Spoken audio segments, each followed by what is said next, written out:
Hey guys, if you want to publish a job in Facebook, please keep on watching. First thing you need to do is log into your Facebook account. As you can see here in this section, before there was this option where we can look for jobs and post jobs, but it was discontinued for some reason. But there's still an option to do that. And the first one is click search Facebook, type in here your preferred job role or position. Example, I'll be looking for a video editors. So here in the filters, I want to look for the group option, which is here. As you can see, here we have video editors all around the world.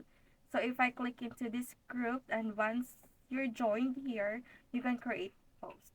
Let's say I need to hire a freelancer video editor for $10 per hour remotely and then click post.